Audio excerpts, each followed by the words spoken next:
묵은 해를 보내고 새로운 해를 맞이하는 한 주입니다. 새해 인사를 미리 드리며 성경 말씀으로 대신하고자 합니다. 새해가 되면 늘 마음에 떠오르는 해돋이 장소가 있어서 소개하는데요. 시내산에서 바라보는 일출입니다.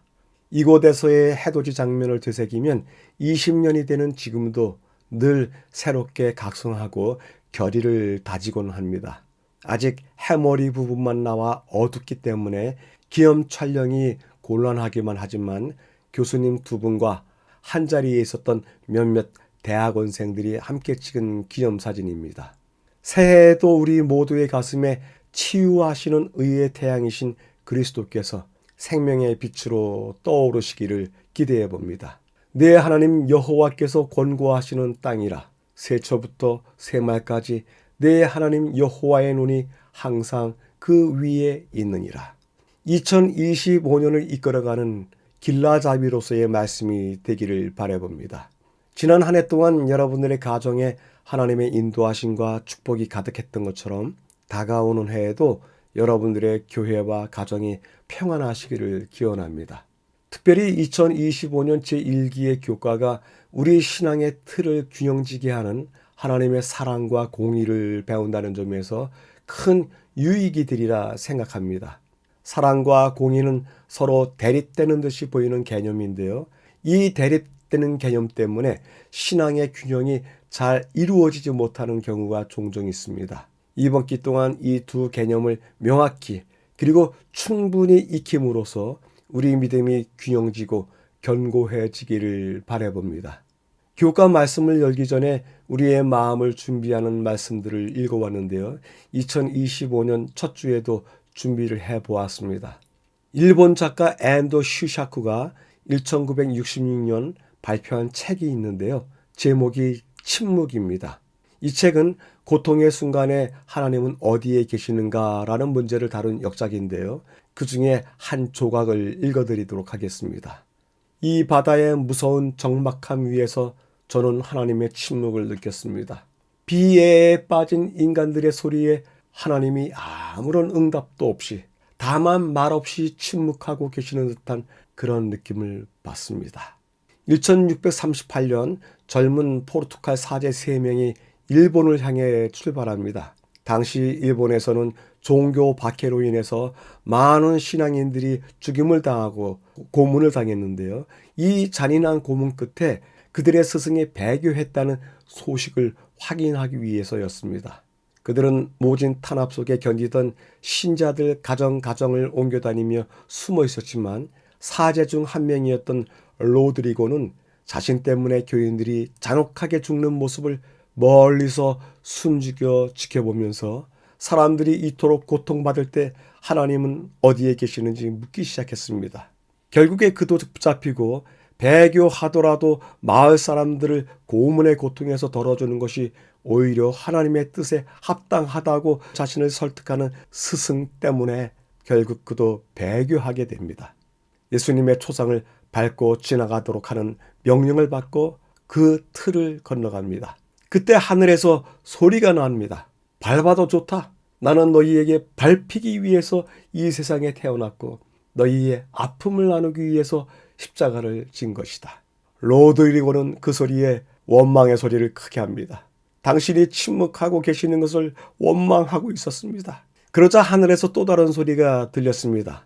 나는 침묵하고 있었던 게 아니다. 함께 고통을 나누고 있었을 뿐이다 하였습니다. 우리 모두도 하나님의 격려하시는 목소리가 들리지 않더라도 그분의 침묵에서 용기를 갖게 되시길 바라봅니다.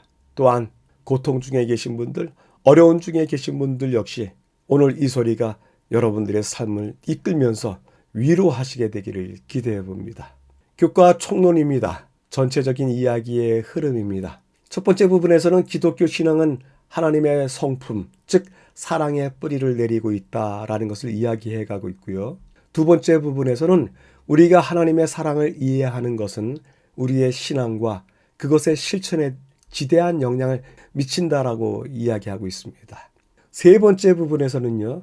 성경에 묘사된 하나님의 사랑은 오늘날 세상에서 사랑으로 통용되는 개념보다 훨씬 위대하다라고 하면서 이번 기 교과 목적이 무엇인지 잘 드러내고 있습니다. 마지막으로는 하나님의 사랑과 그 너머의 이야기가 바로 이번 기 교과의 주제이다 하면서 이번 기 교과가 가지고 있는 방향성을 알려주고 있습니다. 이번 기 교과의 저자는 존 패컴인데요. 앤드루스 대학교 신학대학원에서 조직신학 교수로 역임하셨고요. 어드벤티스트 리뷰 부편집장을 하고 있습니다. 그가 이번 기 교과를 저술한 것에 대해서 기대하는 바가 큰데요. 왜냐하면 그가 조직신학을 가르쳤던 교수였다는 점에서 그러합니다. 박사학위 과정에는 전공이 대여섯 분야로 나눠지는데요. 오직 성경만을 다루는 신약학, 구약학, 즉 성서신학 전공 분야가 있고요. 이 분야만큼 흥미로운 분야가 조직신학 분야입니다. 조직신학은 성경의 주제들을 접하여 역사와 교회에 나타난 성경 해석들을 모아서 하나의 신념을 체계적으로 다루는 학문 분야로서 교의학이라고도 불립니다. 이 분야는 논리학, 수사학, 변증학 등등 많은 학문적인 과정을 통하여 새롭거나 통합적인 개념을 새로운 말로 제시하기에 유익이 큰 분야입니다.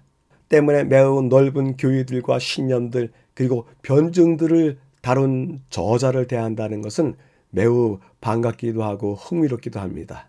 이번 기회에 여러분들이 그러한 유익을 함께 누려보시기를 기대해 봅니다. 지금은 넘치는 하나님의 사랑이 가득했던 예루살렘입니다. 이곳에는 하나님의 보좌가, 하나님의 성소가, 그리고 주님의 십자가가 세워졌었는데 그 세 곳 모두가 이 사진 한 장 안에 다 들어가 있습니다. 이번 주 제1과의 제목은 넘치는 하나님의 사랑입니다. 이번 주 교과의 기억절입니다. 내가 그들의 반역을 고치고 기쁘게 그들을 사랑하리니 나의 진노가 그에게서 떠났습니다. 어떤 사람들은 사람은 고쳐 쓰는 것이 아니라고 말들을 합니다. 그러나 성경 말씀은 전적으로 다릅니다. 내가 그들의 반역을 고쳐서 그들을 사랑하겠다고 하십니다. 오직 성경에서만 이러한 좋은 소식을 듣게 됩니다. 기억절을 간략하게 줄여보겠습니다. 고치신 후에 사랑하리니 나의 진노가 떠났습니다. 이번 주 교과의 매일의 제목들입니다. 일요일 합리적 기대를 넘어선 사랑, 월요일 짝사랑, 화요일 거저주시는 사랑, 수요일 부름받은 자는 많으나 선택된 자는 적음, 우리를 위해 십자가에 못 박히심. 각날의 제목에서 알 수 있듯이 이번 주 내용은 하나님의 사랑을 처음 소개하는데 역사적인 경험과 그리고 인간의 반응을 다루고 있습니다. 본문의 5날을 재구성하여서 분류해 보도록 하겠습니다. 일요일, 월요일, 화요일은 한데 묶어서 하나님의 사랑에 대한 역사적인 예시 3개를 들고 있고요. 수요일과 목요일은 묶어서 하나님 사랑에 대한 인간의 반응, 어떠해야 될지를 다루고 있습니다. 전체 배경을 확인하겠습니다. 넘치는 하나님의 사랑, 나를 사랑하느냐? 결정적인 질문, 그리고 본질적이고도 궁극적인 질문이다. 이런 구절들이 보이는데요. 전체 배경에서는 결정적인 질문이 있다. 내가 나를 사랑하느냐? 이것은 과거에 베드로에게 하셨던 말씀이기도 하지만 오늘날 우리에게도 동일하게 물어보시는 질문이다 이야기하고 있습니다. 확인해 보도록 하겠습니다. 예수님께서 예언하신 대로 베드로는 그분을 3번 부인했지만 이야기는 그렇게 끝나지 않습니다. 부활하신 이후에 예수님은 베드로에게 내가 이 사람들보다 나를 더 사랑하느냐? 물으셨습니다. 베드로는 주님 그러하나이다. 내가 주님을 사랑하는 줄 주님께서 아시나이다 라고 대답했습니다. 그러자 예수님은 내 양들을 먹이라 말씀하셨습니다. 두 번째 예수님의 질문과 베드로의 대답도 거의 유사하게 진행이 됩니다. 예수님께서 3번째로 베드로에게 내가 나를 사랑하느냐라고 물으신 것은 중요한 전환점을 보여줍니다. 베드로는 예수님께서 3번째로 당신을 사랑하는지 물으시자 근심했습니다. 주님, 모든 것을 아시오매 내가 주님을 사랑하는 줄을 주님께서 아시나이다. 그러자 예수님께서 또 똑같이 내 양을 먹이라고 말씀하십니다. 베드로가 예수님을 3번 부인했던 것처럼 예수님은 내가 나를 사랑하느냐라는 결정적인 질문 3번을 통해서 베드로를 회복시키셨습니다. 이 부분에서 한 가지 질문해 보고자 합니다. 베드로의 고백 속에 어떤 말이 그의 마음이 흔들리는 것을 나타내고 그가 또한 다른 사람이 되었다는 것을 나타내는지요? 여러분들이 생각해 보시게 되길 바랍니다. 마지막 부분에서는요, 우리의 상황이 베드로의 경우와 근본적으로 다르다 하더라도 원리는 같습니다. 예수님께서 베드로에게 하셨던 그 질문은 시간과 장소를 막론하고 하나님께서 우리 각자에게 던지시는 본질적이고도 궁극적인 질문입니다. 내가 나를 사랑하느냐? 모든 것은 그 질문에 대한 우리의 대답에 달려 있습니다. 전체 배경을 요약해 보도록 하겠습니다. 내가 나를 사랑하느냐? 이 질문을 3번 하셨는데 그것은 3번의 부인 때문에 3번의 세우심으로 바꾸시기 위함이었다. 본질적이고도 궁극적인 질문 우리 모두에게 던져진다. 내가 나를 사랑하느냐? 때문에 여쭤보겠습니다. 주님 사랑한다 고백하기 전에 우리가 먼저 경험할 일이 무엇이 있습니까? 이것에 대한 이야기가 정말 중요하다고 생각되는데요. 우리가 먼저 경험해야 될 사랑한다고 하는 내용은 어디에 적용시켜야 될까요? 여쭤보게 됩니다. 첫째 날입니다. 합리적 기대를 넘어선 사랑. 돌판을 던져 깨뜨렸다. 은혜를 베풀고 긍휼을 베풀다. 그리고 합리적 기대를 뛰어넘는 그러한 단어들이 보이는데요. 결국 첫째 날 이야기하고 싶었던 것은 두 돌판을 던져서 깨뜨리기까지 했지만 하나님께서는 그 백성들에게 긍휼을 베풀었다 하는 것을 이야기하고 있습니다. 확인하도록 하겠습니다. 하나님은 우리에게 내가 나를 사랑하느냐라고 물으실 뿐 아니라 하나님께서 먼저 각 사람을 사랑하시며 기꺼이 사랑하십니다. 실제로 그분은 우리가 상상할 수 있는 것보다 훨씬 더 아낌없이 우리 모두를 사랑하십니다. 그리고 우리는 하나님의 백성의 역사에서 그분이 행동하신 방식을 통해서 이 사랑을 알게 됩니다. 이번 주에는 3개의 역사적 배경을 살피게 되는데요. 첫 번째입니다. 출애굽기 33장을 읽으라고 하는데요. 33장 17절 너는 내 목전에 은총을 입었고 내가 이름으로도 너를 알미라. 나는 은혜 줄 자에게 은혜를 주고 긍휼히 여길 자에게 긍휼을 베푸니라. 내가 지나도록 내 손으로 너를 덮었다가 손을 거두리니 네가 내 등을 볼 것이요 얼굴은 보지 못하리라. 모든 것이 수포로 돌아가는 줄 알았습니다. 하나님께서 당신의 백성을 이집트 노예의 속박에서 놀랍게 구원하신 지가 얼마 되지 않았는데 이스라엘 백성들은 하나님께 반역하기 시작했고 금송아지를 만들었습니다. 그 다음 일들은 우리 모두가 잘 압니다. 모세가 그들이 저지른 일을 보고 십계명이 적힌 돌판을 던져 깨뜨렸습니다. 이는 하나님께서 기꺼이 허락하셨던 언약의 특권과 축복에 대한 모든 권리를 상실했음을 알려줍니다. 그러나 하나님은 언약의 복을 받을 자격이 없는 그들과 언약 관계를 여전히 지속하기로 선택하셨습니다. 이 부분에서도 또 한번 생각해 보겠습니다. 십계명의 두 돌비를 깨뜨린 것은 모세의 급하고 모난 성격 때문이 아닌가요? 그럼에도 불구하고 그 두 돌비가 깨진 것이 하나님의 언약 관계가 깨진 것으로 어떻게 설명해야 할까요? 그 장면을 상상하시면서 여러분들의 해설이 덧붙여지기를 기대해 봅니다. 중간 부분입니다. 출애굽기 33장 19절인데요. 내가 은혜를 베풀 자에게 은혜를 베풀고 내가 긍휼을 베풀 자에게 긍휼을 베풀리라 하는 이 성경절은 하나님께서 어떤 사람에게는 긍휼과 은혜를 베풀고 어떤 사람들에게는 그렇지 않기로 임의로 선택하신다는 뜻으로 종종 오해됩니다. 그러나 문맥상 의미로는 하나님이 임의로 어떤 사람에게 긍휼과 은혜를 베푸시고 어떤 사람에게는 그렇지 않으신다는 것이 절대로 아닙니다. 오늘날 많은 사람이 널리 알려진 가르침을 따라서 하나님이 어떤 사람은 멸망당하고 영원한 정죄를 받도록 예정하신다고 생각하지만 그렇게 하는 것이 하나님의 일하시는 방식은 절대로 아닙니다. 때문에 묻게 됩니다. 그렇다면 이 구절이 선포하는 것이 무엇인지 3번째 부분에서 대답을 줍니다. 본질적으로 하나님은 만물의 창조주이시며 극히 합당하지 않은 사람에게도 은혜와 긍휼을 기꺼이 베풀 수 있는 권리와 권위를 가지시고 계십니다. 금송아지의 반역이 일어난 때에도 하나님은 긍휼을 보이시고 아무 자격이 없는 이스라엘을 당신의 백성이라 하시면서 여전히 자비를 베푸시고 계십니다. 이것은 하나님께서 인간의 모든 합리적인 기대를 뛰어넘는 사랑을 나타내신 많은 사례 중에 하나가 됩니다. 이것이 우리 모두에게 정말로 좋은 소식이 됩니다. 교훈은 다음과 같이 이야기합니다. 우리는 하나님의 사랑을 받을 가치가 없다. 그러나 우리의 보증인이신 그리스도는 그 사랑을 받을 자격이 있으신 것은 물론 당신에게로 나오는 모든 사람을 넉넉히 구원하실 수도 있으시다. 과거의 경험이 어떠하든지 그리고 현재의 환경이 아무리 절망적이라 할지라도 연약하고 속절없고 낙담한 현 상태 그대로 예수께 나가면 우리의 자비하신 구주께서는 멀리서부터 우리를 맞아 당신의 사랑의 팔과 의의 두루마기로 감싸 주신다. 첫째 날을 요약해 보겠습니다. 언약의 혜택 다 상실한 상태가 되었다. 그러나 하나님께서는 이스라엘 백성과 관계를 지속하시기를 선택하셨다. 우리가 듣는 성경절을 통해서 사람들은 예정된 운명대로 결국 끝장이 날 것이라고 이야기한다. 그러나 그런 것은 하나님의 방식이 아니다. 그리고 마지막으로요.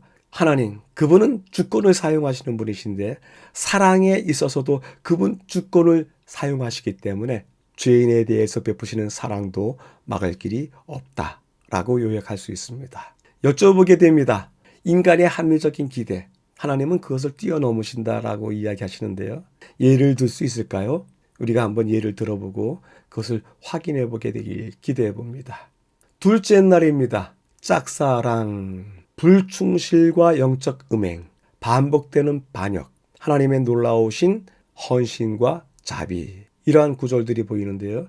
두 번째 날 제목이 짝사랑인데 결국 그 짝사랑이 부정한 아내를 두고서 기꺼이 헌신하고 자비를 베푸시는 모습 속에서 보인다라고 이야기를 끌고 나가고 있습니다.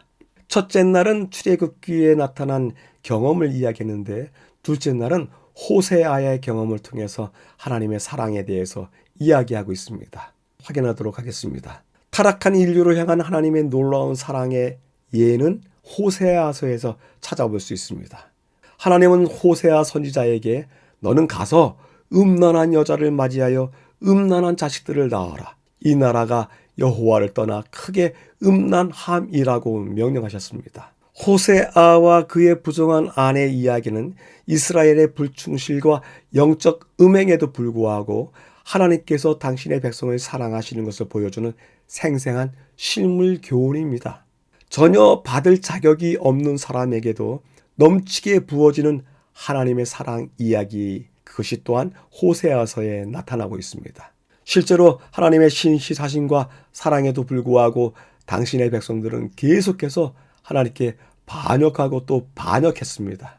과거에 있었던 일이기도 하지만 지금도 진행 중입니다. 그리고 그럴수록 성경은 충실하지 않은 배우자를 변함없이 사랑하는 분으로서 하나님을 반복해서 묘사합니다. 하나님은 당신의 백성을 온전하고 신실하게 사랑하셨지만 그들은 그분을 멸시하고 다른 신들을 섬기고 숭배함으로 그분을 깊이 슬프게 하고 회복할 수 없을 정도로 관계를 깨뜨렸습니다. 중간 부분을 위해서 호세아 14장을 읽겠습니다. 이스라엘아, 내 하나님 여호와께로 돌아오라. 모든 불의를 제하시고 선한 말을 받으소서. 우리가 입술로 송아지를 대신하여 주께 드리리이다. 내가 저희의 패역을 고치고 즐거이 저희를 사랑하리니 나의 진노가 저에게서 떠났습니다. 하나님의 백성들의 반복되는 반역에 대한 반응으로 하나님은 이렇게 선언하신 것입니다. 내가 그들의 반역하는 병을 고쳐주고 기꺼이 그들을 사랑하겠다 하십니다. 이 구절에서 기꺼이라는 용어는 히브리어 네다바를 번역한 것인데요. 자발적으로 베푸는 것을 의미합니다. 이것은 성소에서 자원해서 드리는 제물을 뜻하는 그때의 자원과 같은 단어로 사용되고 있습니다. 그렇다면 여기서 잠깐 생각해 볼 문제가 생겼습니다. 인간이 하나님에게 기꺼이 그리고 자원해서 제물을 드리는 것 같이 하나님께서 인간에게 자원해서 선물을 주신다면 그것은 어떤 품질의 어떤 최선의 것이 될까요? 하나님께서 우리를 기꺼이 사랑하시겠다고 하십니다. 그 기꺼운 사랑의 손길에 벗어날 수 있는 사람이 있을까요? 없을까요? 다시 한번 생각해 보게 됩니다. 마지막 부분에서는요, 호세아서와 성경 전체에서 하나님은 당신의 백성을 향한 놀라운 헌신과 자비를 보여주십니다. 비록 그들이 계속해서 다른 연인을 쫓아다니고 깨어진 언약 관계는 회복할 수 없을 것 같지만 하나님은 기꺼이 계속해서 그들에게 사랑을 베풀어 주십니다. 그 백성들은 하나님의 사랑을 받을 자격이 없었고 그 사랑에 대한 정당한 권리를 거부하고 상실했습니다. 그러나 하나님은 그들이 도덕적이든지 그렇지 않든지 다른 어떤 강요도 없이 그들을 계속 사랑하십니다. 호세아서와 성경 어느 곳에서든지 하나님은 항상 자발적으로 아낌없이 사랑을 베푸시고 계십니다. 교훈의 말씀입니다. 주께서는 우리의 타락한 상태를 아셨다. 주님은 우리가 은혜를 필요로 하는 것을 아셨으며 우리 영혼을 사랑하셨으므로 우리에게 은혜와 평강을 주셨다. 은혜란 받을 자격이 없는 자와 버림받은 자에게 베푸는 진정한 호의를 뜻한다. 우리가 죄인이어서 하나님의 자비와 사랑에서 우리를 끊어버리는 대신에 우리에게 당신의 사랑을 행사하신다는 사실은 우리가 구원을 받음에 있어서 절대적으로 필요한 것이다. 둘째 날을 요약해 보겠습니다. 하나님을 멸시했다. 또한 우상 숭배에 빠졌다. 하나님과 이스라엘 관계가 회복 불가능한 상태까지 이르렀다. 그럼에도 불구하고 기꺼이 자발적으로 당신의 사랑을 베푸셨다. 기꺼이라고 하는 단어는 백성들이 하나님께 자원하는 마음으로 재물을 가지고 갈 때 그때를 기꺼이라고 하는 단어로 표현한 것이다. 결국 회복할 수 없는 상태까지 이르게 되었지만 하나님께서는 기꺼이 우리에 대한 사랑을 변함없이 계속하고 계시다라고 요약할 수 있습니다. 여쭤보게 됩니다. 개인적으로 하나님과 관계의 회복이 불가능하게 되는 그 내면의 문제는 어떤 것이 있을까요? 그리고 그것이 끝내 극복이 안 될까요? 여쭤보게 됩니다. 이제는 셋째 날입니다. 거저 주시는 사랑, 변함없이 한없는 합당하시도다. 선택하시고 사랑의 관계를 맺으셨도다. 이런 단어들이 보이는데요. 셋째 날은 변함없는 사랑에 존귀받으시기에 합당하신 하나님에 대한 이야기를 하고 있습니다. 이 이야기는 창조 이야기와 더불어서 엮여지는데요. 첫째 주 이야기의 하나님의 사랑에 대한 역사로서 세 사건, 출애굽 사건, 호세아 사건, 그리고 창조 사건이 섞여 나오게 됩니다. 확인하도록 하겠습니다. 하나님은 거듭된 반역에도 불구하고 계속해서 이스라엘에게 당신의 사랑을 거저 주셨습니다. 뿐만 아니라 하나님은 우리가 죄인일 때에도 변함없이 우리에게 한없는 사랑을 베풀어 주십니다. 우리는 하나님의 사랑을 받을 자격이 없으며 결코 우리의 힘으로 얻을 수도 없습니다. 심지어 우리는 하나님께 필요한 존재조차도 아니며 하나님은 무언가 부족한 분도 아니십니다. 당신과 나 그리고 우리 모두에 대한 하나님의 사랑은 전적으로 그렇게 하고자 하시는 하나님의 뜻에 따른 것입니다. 이 부분에서 또한 한 가지 질문을 해보겠습니다. 첫째 날서부터 셋째 날까지 계속해서 반복되는 단어가 있는데요. 자격이 없다라고 하는 구절입니다. 그렇다면 성경이 말하는 자격은 어떤 것이고 그러한 자격이 지금 우리에게 있는지요? 조금은 살펴보아야 될 것 같습니다. 가운데 부분을 위해서 계시록과 시편을 읽어보라고 하는데요. 계시록 4장 영광과 존귀와 능력을 받으시는 것이 합당하오니 주께서 만물을 지으신지라 만물이 주의 뜻대로 있었고 또 지으심을 받았나이다. 시편 33편 여호와의 말씀으로 하늘이 지음이 되었으며 그 만상이 그 입기운으로 이루었도다 라고 이야기합니다. 하나님은 아무 대가 없이 이 세상을 창조하셨습니다. 때문에 하나님은 모든 영광과 존귀와 권능을 받으시기에 합당하십니다. 하나님께서 세상에 필요했기 때문에 창조하셨던 것이 절대로 아닙니다. 세상이 창조되기 이전에 하나님은 이미 신격 안에 존재하는 사랑의 관계 가운데서 완전하셨던 것입니다. 세 번째 부분의 요한복음 17장에 대한 이야기를 하고 있는데요. 아버지께서 창세 전부터 나를 사랑하심으로 내게 주신 나의 영광을 이라는 말씀이 바로 그것을 뜻하기도 합니다. 사랑의 대상으로서 피조물이 필요하신 것이 아니셨습니다. 하나님은 사랑이시기 때문에 세상을 창조하기로 선택하시고 피조물과 사랑의 관계를 맺으셨습니다. 하나님은 당신의 풍성한 사랑을 주심으로써 이 세상을 대가 없이 창조하셨을 뿐 아니라 인간이 에덴에서 죄에 빠진 후 에덴의 사람들과 그 후손들 그리고 우리들을 기꺼이 사랑하십니다. 에덴에서 범죄한 후 아담과 하와는 계속 살면서 하나님의 사랑을 받을 자격이 없었습니다. 그러나 그의 능력의 말씀으로 만물을 붙드시는 하나님의 그 크신 사랑과 자비, 은혜로 말미암아 아담과 하와의 삶은 지속되었습니다. 그리고 사랑으로 그들을 자신과 다시 화목하게 하는 길을 만드셨습니다. 그 화목에는 오늘날 우리들도 포함되고 있습니다. 교훈은 다음과 같이 이야기합니다. 그리스도께서는 접촉할 수 있는 범위에 있는 모든 사람에게 구원을 주시고자 오셨다. 갈보리의 십자가에서 그분은 잃어버린 세상을 위하여 무한한 구속의 대가를 지불하셨다. 그분의 극기와 자아희생, 그분의 이기심 없는 활동, 그분의 굴력, 무엇보다도 그분의 생명을 내어주신 것은 타락한 인류를 위한 그분의 사랑의 깊이를 증거한다. 그분께서 세상에 오신 것은 잃어버린 자를 찾아 구원하기 위함이었다. 셋째 날을 요약해 보겠습니다. 우리는 사랑받을 만한 자격도 없고 그 사랑을 얻을 수도 없다. 창조하신 것만으로도 하나님은 경배 받으시기에 존귀 받으시기에 합당하시다. 창조 사건 이후에 인간이 타락한 후 인간과 화목하게 하는 길을 만드신 분 역시 하나님이시다 라고 요약할 수 있습니다. 여쭈어 보겠습니다. 하나님과 화목하게 하는 길은 어떻게 하여야 이루어지는 것입니까? 우리가 하나님과 화목한 발걸음을 같이 하고 있는지요? 그렇게 하고자 한다면 어떻게 동행해야 되는지요? 물어보게 됩니다. 넷째 날입니다. 부름받은 자는 많으나 선택된 자는 적음.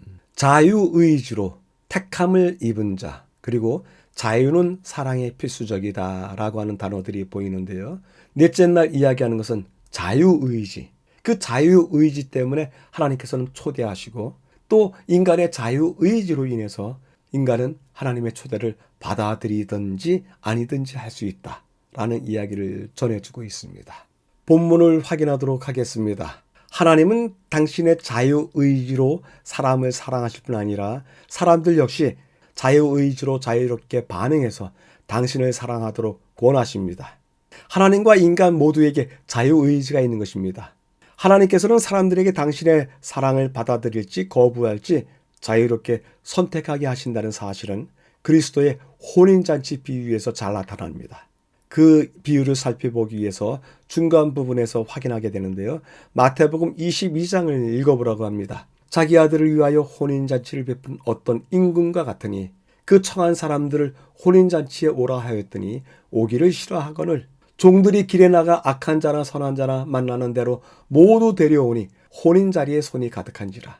어찌하여 예복을 입지 않고 여기 들어왔느냐? 청함을 받은 자는 많되 택함을 입은 자는 적으니라. 한 왕이 아들을 위해서 결혼식을 준비하고 결혼식에 초대받은 자들을 불렀습니다. 그들이 오려고 하지 않았습니다. 비유는 극적이면서도 격하게 흘러갑니다. 초대받은 자들이 왕을 무시했다고요? 신하들을 죽이기까지 했다고요? 왕은 그들을 벌한 후에 혼인잔치는 준비되었으나 청한 사람들은 합당치 아니하니까 네거리 길거리에 가서 사람을 만나는 대로 다 데려오라고 명령했습니다. 많은 사람들이 그에 응하여 참석했습니다. 그런데 예복을 입지 않은 사람들이 쫓겨나는군요. 혼인잔치에 참석하려면 왕으로부터 예복을 받아야만 했습니다. 이후에 예수님은 이 비유의 마지막에 청함을 받은 자는 많되 택함을 입은 자는 적다라는 이해하기 어렵지만 매우 의미심장한 구절로서 비유를 마무리합니다. 그렇다면 이 말씀의 의미는 무엇일까요? 마지막에 선택받은 자, 즉 택함 받은 자는 주님의 혼인잔치로의 초대를 받아들인 사람들이 분명합니다. 이 비유에서 부르다와 초대하다라는 번역된 단어가 있는데요. 청함을 받은 자, 칼레오라고 하는 단어에서부터 나오는데요. 이 칼레오에서 영어 콜이 나왔습니다. 그리고 우리가 어떤 부름을 받다 했을 때 콜링을 받았다고 이야기하지 않습니까?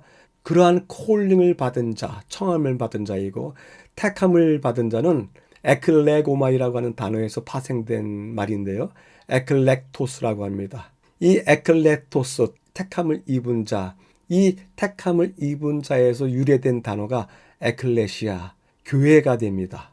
이 청함을 받은 자와 택함을 받은 자에 대해서 특별히 원문을 사용하면서 저자가 해설을 하는데요. 그 해설하는 이유가 이것일 것입니다. 택함을 받은 자, 그들은 특정 목적이나 운명을 위해서 하나님에 의해서 선택된 사람을 지칭합니다. 특별히 하나님의 주권적 주도권과 당신 백성들과의 특별한 관계를 강조하시기 위해서 이 단어들을 사용하신 것입니다.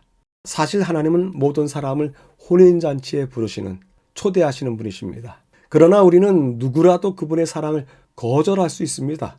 때문에 자유는 사랑의 필수적이고 하나님은 누구에게도 사랑을 강요하지 않으십니다. 슬픈 일이지만 우리 중 많은 사람들이 하나님과의 사랑의 관계를 거부할 수 있습니다.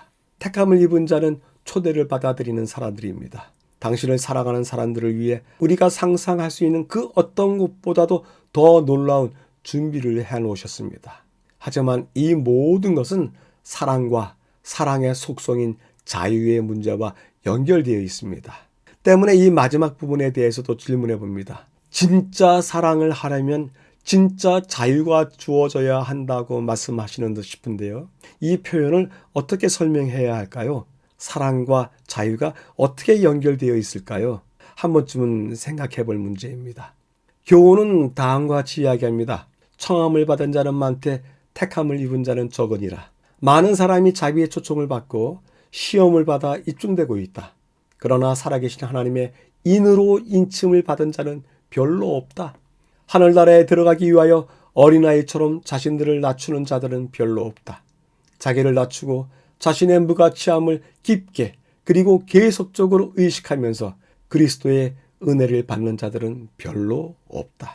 넷째 날을 요약해 보겠습니다. 하나님과 인간 자유의지 가지고 있다. 그 자유의지로 인해서 거절하는 자들이 있는데 어쨌든 하나님의 혼인잔치에 참여하기 위해서는 예복을 갖추는 것이 잔치 참여의 조건이다.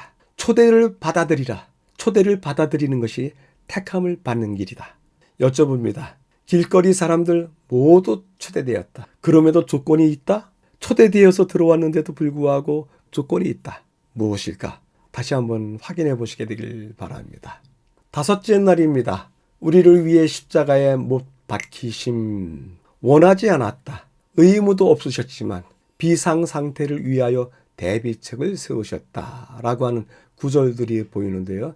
이러한 구절들을 통해서 다섯째 날 요약할 수 있는 것은 원치 않을 수도 있다. 그럼에도 불구하고 하나님은 의무도 없으셨지만 예수님은 스스로 인간의 죄짐을 지었다라고 이야기를 끌고 나가고 있습니다.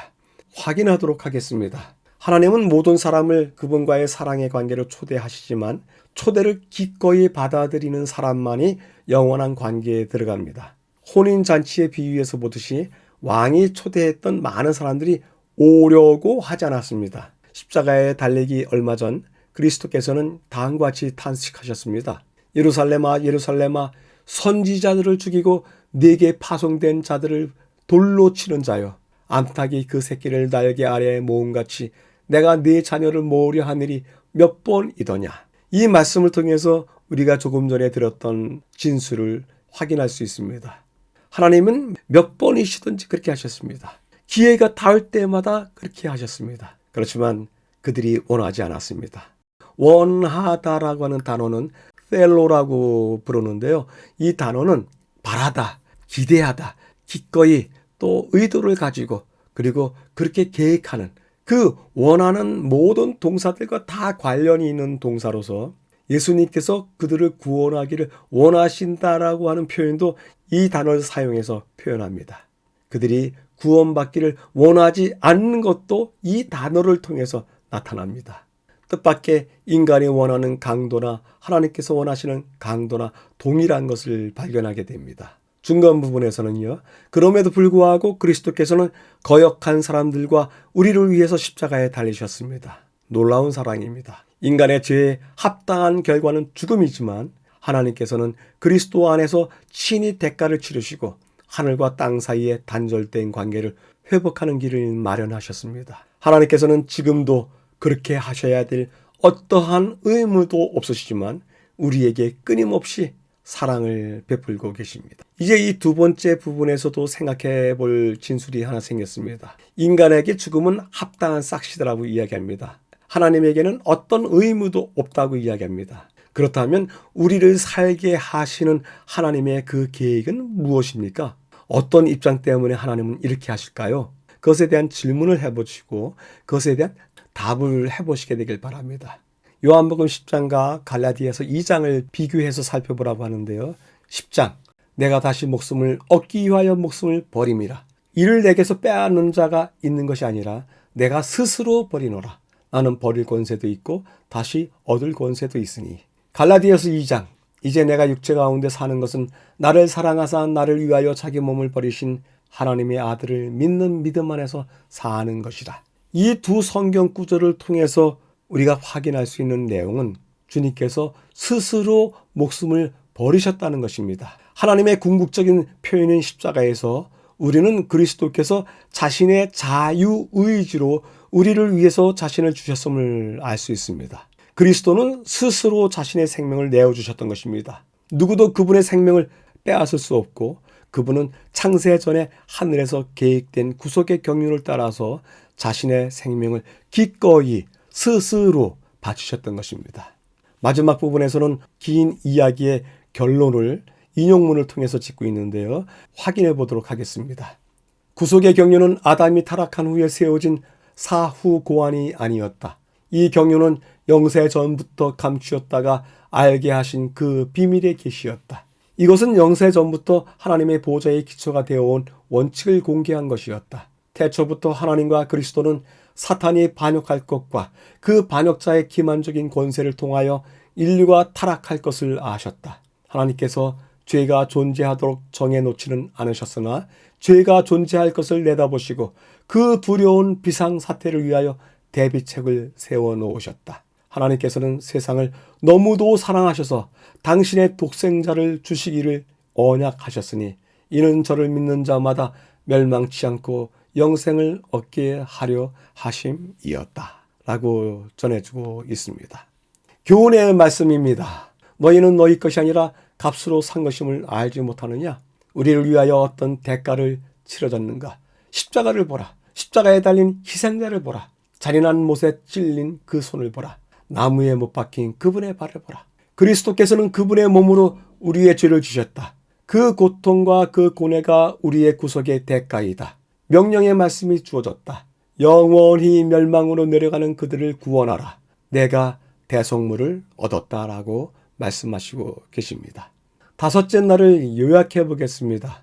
주님과 백성이 원하는 바가 같다. 주님께서는 구원하시기를 원하시고 백성들은 그것을 거절하기를 원하고 원하는 바의 깊이가 동일하다는 것을 느낄 수 있다. 주님께서는 경륜에 따라서 스스로 인간의 싹을 지셨다.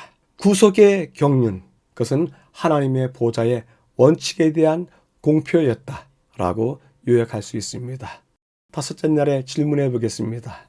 삶의 생각과 분주함, 잠시 멈추고서 사랑을 되새겨보지 않겠습니까? 우리가 너무 바쁩니다. 때문에 어느 때는 잠시 멈추어서 하나님의 사랑을 되새겨야 될 시간이 있지 않을까 생각해 보게 됩니다. 더 깊은 연구를 위해서입니다. 두 곳입니다.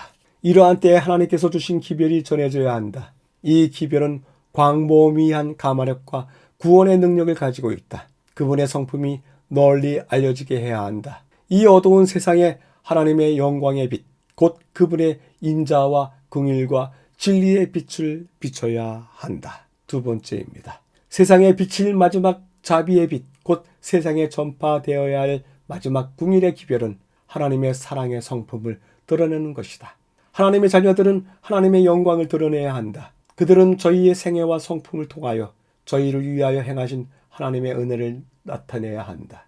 의의 태양 광선이 선행, 곧 진실한 말과 거룩한 행실을 통하여 드러나야 한다. 라고 전해주고 있습니다.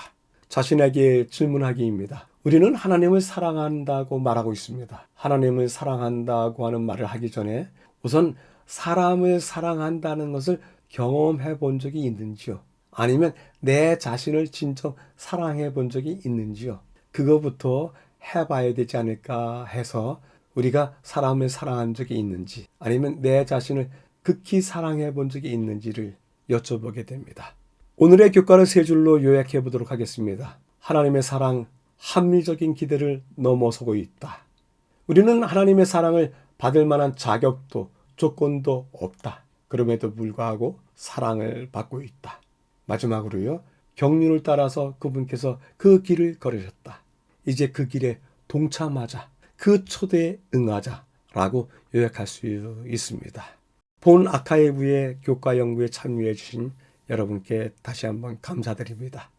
다음 주에 다시 뵙겠습니다. 감사합니다.